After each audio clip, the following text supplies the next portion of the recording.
नमस्कार विद्यार्थी मित्रांनो, कसे आहात तुम्ही सर्व छानच असणार। तर आज आपण linear equation in two variables मधील प्रॉब्लेम सेट बघूया। प्रॉब्लेम सेट मध्ये पहिला क्वेश्चन दिलेला आहे, question number 4, find the value of determinant. हा डिटर्मिनंटची व्हॅल्यू आपल्याला काढायची आहे। तर लक्ष द्या कसं काढणार। अगोदर सुरुवातीला याचे क्रॉस मल्टिप्लिकेशन करा, 4 × 7 मायनस त्याच्यानंतर याचे क्रॉस मल्टिप्लिकेशन करा, 3 × 2, 4 7 जा 28 मायनस 3 2 जा 6, 28 मायनस 6 22। तर ह्या डिटर्मिनंटची आन्सर किती आलेली आहे? 22। सेकंड क्वेश्चन दिलेला आहे, 5 -2 -3 1 हे एलिमेंट आहेत। हा क्वेश्चन कसं सॉल्व करणार? क्रॉस मल्टिप्लिकेशन करायचं, 5 × 1 त्याच्यानंतर मायनस साइन द्या, याचे क्रॉस मल्टिप्लिकेशन करा। काय नंबर आहेत?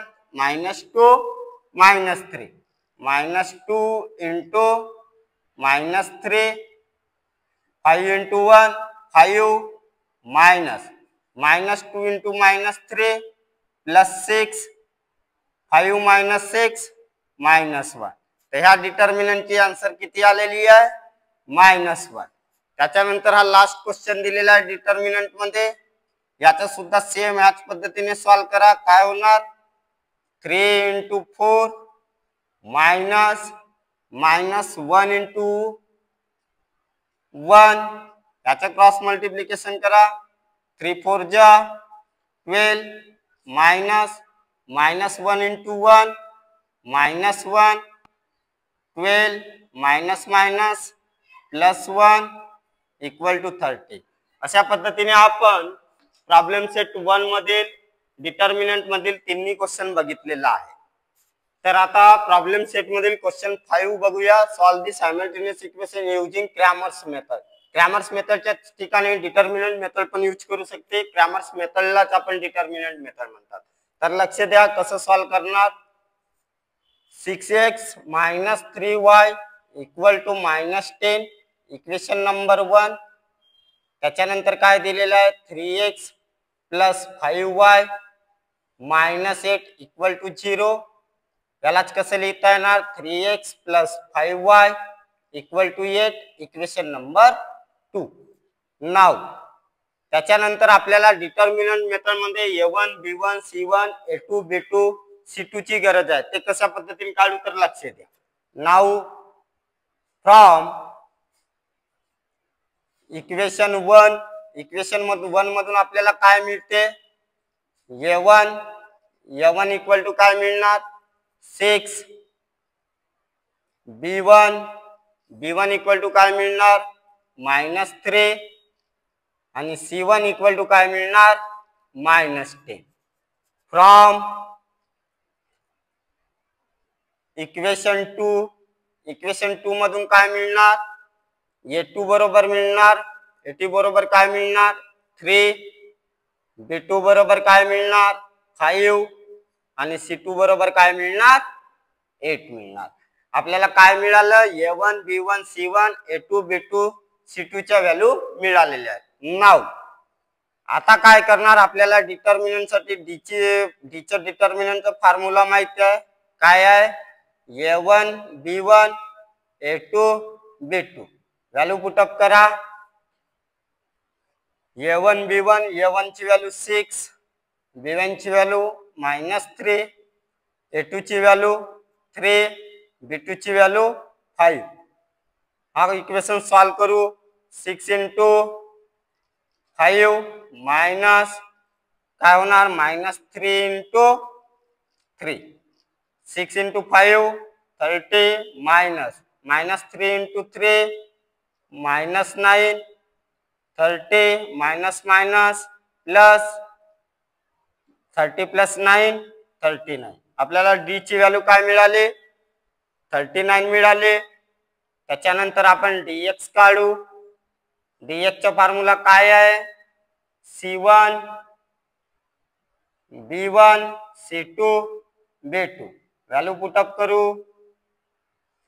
c1 ची व्हॅल्यू काय आहे? -10 B1 ची व्हॅल्यू काय आहे -3, C2 ची व्हॅल्यू काय आहे 8 आणि B2 ची व्हॅल्यू काय आहे 5. याला सुद्धा सॉल्व करू. काय होणार -10 × 5. याचे क्रॉस मल्टिप्लिकेशन करायचं मायनस साइन. याचे क्रॉस मल्टिप्लिकेशन करू -3 × 8. -10 × 5 -50 -3 × 8 -24 -50 +24 -50 +24 -26. dx ची व्हॅल्यू मिळाली -26. आता आपण dy ची व्हॅल्यू काढू. dy चा फॉर्म्युला काय होणार dy बरोबर होणार a1 c1 a2 c2.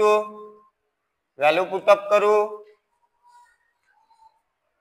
a1 ची व्हॅल्यू 6, c1 ची व्हॅल्यू -10, a2 ची व्हॅल्यू 3, c2 ची व्हॅल्यू 8. सॉल्व करू. काय होणार 6 × 8 -10 × 3. 6 8 चा किती होतो 48 -10 × 3 -30. 48 जसे तसे -30. त्याच्यानंतर ऍडिशन करू. त्याची ऍडिशन किती येणार 78. आपल्याला dy ची व्हॅल्यू किती मिळाली 78. त्याच्यानंतर बाय क्रॅमर्स रूल काय म्हणत आहे x बरोबर काय फॉर्म्युला आहे dx/d. dx ची व्हॅल्यू बघा काय मिळालेली आपल्याला dx ची व्हॅल्यू -26 आणि d ची व्हॅल्यू बघा काय मिळाली आहे d ची व्हॅल्यू 39. कोणाच्या टेबल मध्ये येतात 13 च्या टेबल मध्ये येतात. 13 2 जा 26 minus sign as it is आणि 13 3 जा 39. x बरोबर काय मिळालं -2/3. सिमिलरली y चा फॉर्म्युला आहे dy/d. dy ची व्हॅल्यू किती मिळाली 78 आणि d ची व्हॅल्यू किती आहे 39. हे सुद्धा 13 च्या टेबल मध्ये येतात. 13 6 जा 78, 13 3 जा 39, 3 1 जा 3, 3 2 जा 6. y ची व्हॅल्यू काय मिळाली 2 मिळाली. लास्टला लिहायचं the solution is x, y बरोबर काय मिळालं x ची व्हॅल्यू -2/3 and y ची व्हॅल्यू काय मिळाली 2. This is your required answer. Write down. आता आपण सेकंड क्वेश्चन बघू. बघा सेकंड क्वेश्चन काय दिलेला आहे 4m - 2n = -4, 4m + 3n = 16. Solution बघा कसं काढत आहे तर 4m - 2n = -4. त्याला इक्वेशन नंबर 1 देऊ. Second equation 4m + 3n = 16. याला इक्वेशन नंबर 2 देऊ. नाउ हियर फ्रॉम इक्वेशन 1 पासून आपल्याला काय मिळते बघा. a1 ची व्हॅल्यू काय मिळणार m चा कोएफिशिएंट घ्या 4, b1 ची व्हॅल्यू n चा कोएफिशिएंट घ्या -2 आणि c1 ची value constant number -4. From equation 2 कडे बघा. a2 बरोबर हा m चा कोएफिशिएंट घ्या किती आहे 4, b2 बरोबर n चा कोएफिशिएंट घ्या 3 आणि c2 बरोबर काय मिळालं 16. नाउ वी नो दॅट आपल्याला माहिती आहे काय माहिती आहे d चा फॉर्म्युला काय आहे A1 B1 A2 B2 value put up करू A1 B1 ची व्हॅल्यू 4 -2 A2 B2 ची व्हॅल्यू 4 3 सॉल्व करू कसं सॉल्व करणार क्रॉस मल्टिप्लिकेशन करायचं 4 × 3 -2 × 4 4 3 जा 12 -2 × 4 -8 12 +8 12 + 8 20 आपल्याला d ची व्हॅल्यू काय मिळाली 20 मिळाली आता dx आपण नेहमी dx घेत होतो परंतु क्वेश्चन मध्ये m आणि n व्हेरिएबल आहे तर इथं होणार dm चा फॉर्म्युला तुम्हाला माहिती आहे काय आहे c1 b1 c2 b2 value put up करू काय व्हॅल्यू आहे c1 b1 -4 c1 ची व्हॅल्यू आणि b1 ची व्हॅल्यू -2 c2 ची व्हॅल्यू 16 आणि b2 ची व्हॅल्यू 3 सॉल्व करू यांचं क्रॉस मल्टिप्लिकेशन घ्या -4 × 3 मायनस यांचे क्रॉस मल्टिप्लिकेशन घ्या -2 × 16 -4 × 3 -12 -2 × 16 -32 -12 +32 हे सॉल्व करू तर 32 - 12 किती राहणार 20 तर dm ची व्हॅल्यू काय मिळाली 20 मिळाली आता dn घेऊ dn चा फॉर्म्युला काय होणार A1 C1 A2 C2 value put up करू बघा A1 ची व्हॅल्यू काय आहे 4 आणि C1 ची व्हॅल्यू बघा काय आहे -4 A2 ची व्हॅल्यू बघा A2 ची व्हॅल्यू काय आहे 4 आणि C2 ची व्हॅल्यू काय आहे 16 क्रॉस मल्टिप्लिकेशन करू 4 × 16 -4 × 4 4 × 16 64 -4 × 4 -16 64 +16 64 + 16 80 dn ची व्हॅल्यू काय मिळाली 80 मिळाली त्याच्यानंतर बाय क्रॅमर्स रूल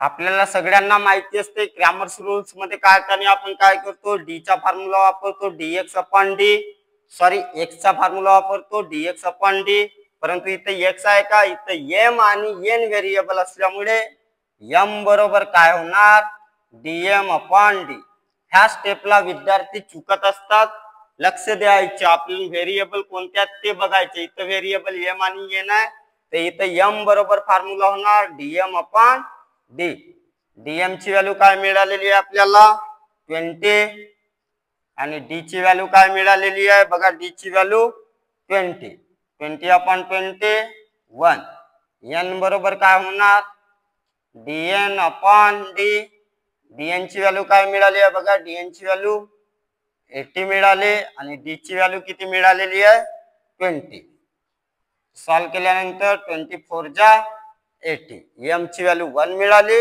n ची व्हॅल्यू 4 मिळाली लास्टला लिहायचं the solution is m, n बरोबर किती मिळाली m ची व्हॅल्यू 1, 4 ही झाली तुमची ह्या क्वेश्चनची आन्सर राईट डाऊन तर आता तिसरा क्वेश्चन आहे बघा 3x - 2y = π/2 1/3x + 3y = -4/3 तर लक्ष द्या कसं सॉल्व करणार सोल्युशन आता हा दिलेला क्वेश्चन थोडा वेगळ्या टाइपचा इथं बघा 5/2 आलं 4/3 आलं फ्रॅक्शन मध्ये आलेला आहे तर कसं सॉल्व करतात 3x - 2y = 5/2 आता ह्या 2 नी मल्टिपल करू आपण both side multiply by 2 on both side, दोन्ही बाजूला 2 ने मल्टिपल केल्यावर काय होणार 2 3 जा 6x मायनस 2 2 जा 4y आणि इथं 2 ने मल्टिपल केलं 2 2 कॅन्सल, काय मिळणार 5. याला इक्वेशन नंबर 1 देऊ. त्याच्यानंतर सेकंड इक्वेशन लिहू. सेकंड इक्वेशन काय आहे 1/3x plus 3y equal to -4/3. हा इक्वेशन इथं लिहिलं. याला सुद्धा बघा कशाने मल्टिपल करावं लागेल. सॉरी इथं काय आहे 3y आहे. इथं काय करावं लागेल डिनॉमिनेटर न मल्टिपल करू. 3 ने मल्टिपल केल्यानंतर काय होणार multiply by 3 on both side, दोन्ही बाजूला 3 ने मल्टिपल करू. 3 3 कॅन्सल होणार, इथं राहणार फक्त x. इथं 3 ने मल्टिपल केलं काय होणार 3 3 जा 9y आणि इथं मल्टिपल केलं 3 ने तर 3 3 कॅन्सल होणार, काय मिळालं -4. इक्वेशन नंबर 2 देऊ. नाव आता काय होणार हियर फ्रॉम इक्वेशन 1 मधून काय मिळणार आपल्याला a1 ची व्हॅल्यू मिळणार. a1 बघा x चा कोएफिशियंट घ्या 6, b1 काय मिळणार y चा कोएफिशियंट घ्या -4 आणि c1 काय मिळणार 5 कॉन्स्टंट नंबर. त्याच्यानंतर फ्रॉम इक्वेशन 2 मधून काय मिळणार a2 मिळणार. इक्वेशन 2 काय x चा कोएफिशियंट बघा 1, b2 बरोबर काय मिळणार y चा कोएफिशियंट घ्या 9 आणि c2 बरोबर काय मिळणार -4. त्याच्यानंतर नाव d चा फॉर्म्युला माहिती आहे. काय माहिती आहे d चा formula a1 b1 a2 b2 value put up करू. a1 ची व्हॅल्यू 6, b1 ची व्हॅल्यू -4, a2 ची व्हॅल्यू 1, b2 ची व्हॅल्यू 9. क्रॉस मल्टिप्लिकेशन करू काय होणार 6 × 9 -4 × 1. यांचा मल्टिप्लिकेशन काय होणार 6 9 जा 54 -4 × 1 -4 54 +4 54 + 4 58. d ची व्हॅल्यू काय मिळाली 58. त्याच्यानंतर dx चा फॉर्म्युला काय आहे c1 b1 c2 b2 value put up करू. c1 ची व्हॅल्यू काय मिळेल 5, b1 ची व्हॅल्यू -4, c2 ची व्हॅल्यू -4, b2 ची व्हॅल्यू 9. सॉल्व करू काय होणार 5 × 9 -4 × -4 काय होणार 5 9 जा 45 -4 × -4 +16 मायनस करू किती मिळालं 29. dx बरोबर काय मिळालं 29. आता dy काढू. dy चा फॉर्म्युला काय होणार a1 c1 a2 c2 value put up करू. a1 ची व्हॅल्यू काय आहे 6 आणि c1 ची व्हॅल्यू काय आहे 5. a2 ची व्हॅल्यू काय आहे 1 आणि c2 ची व्हॅल्यू काय आहे -4. क्रॉस मल्टिप्लिकेशन करू 6 × -4 -sin याचा क्रॉस मल्टिप्लिकेशन करू 5 × 1 6 × -4 -24 -5 × 1 -5 -24 -5 -29. तर आपल्याला dy ची व्हॅल्यू काय मिळाली -29. आपल्याला प्रॉब्लेम कोणत्या मेथडने सॉल्व्ह करायचा आहे क्रॅमर्स मेथड लिहायचं बाय क्रॅमर्स मेथड किंवा क्रॅमर्स रूल पण लिहू शकता. बाय क्रॅमर्स मेथडने काय होणार, फॉर्म्युला x बरोबर dx अपॉन डी. dx ची व्हॅल्यू काय मिळाली 29 आणि d ची व्हॅल्यू काय मिळाली बघा, d ची व्हॅल्यू काय मिळाली 58. 29 वन जा 29 आणि 29 टू जा 58. x बरोबर काय मिळालं, हाफ मिळालं. सिमिलरली y चा फॉर्म्युला काय आहे dy अपॉन डी. dy ची व्हॅल्यू काय मिळाली आहे -29 आणि d बरोबर काय मिळालेलं आहे 58. काय होणार, मायनस साइन जसा आहे तसं 29 वन जा 29 आणि 29 टू जा 58. लास्टला लिहायचं, काय लिहिणार लास्टला, the solution is x, y बरोबर x ची व्हॅल्यू काय मिळाली 1/2 मायनस 1/2. अशा पद्धतीने आपण तिसऱ्या क्वेश्चनचे आन्सर बघितलेला आहे. x आणि y ची व्हॅल्यू काय मिळाली आहे हाफ आणि -हाफ. तर आपण प्रॉब्लेम सेट सुरू केलेला आहे. Linear equation in two variable मधला पहिला प्रॉब्लेम सेट आहे. त्याच्यातलं क्वेश्चन 4 आणि क्वेश्चन 5 मधील 3 क्वेश्चन झालेले आहेत. बाकीचे क्वेश्चन आपण पुढील व्हिडिओला बघू. जर तुम्हाला हा व्हिडिओ आवडला असेल तर तुमच्या मित्रमैत्रिणींना शेअर करा आणि लाईक करा आणि आमच्या चॅनलला सबस्क्राईब करायला विसरू नका. ज्यांनी सबस्क्राईब केलेलं आहे त्यांचं धन्यवाद. आणि तुमचा एक लाईक हा माझा आत्मविश्वास वाढवत असतो. त्याच्यामुळे लाईक करा आणि तुमच्या मित्रमैत्रिणींना शेअर करा. धन्यवाद.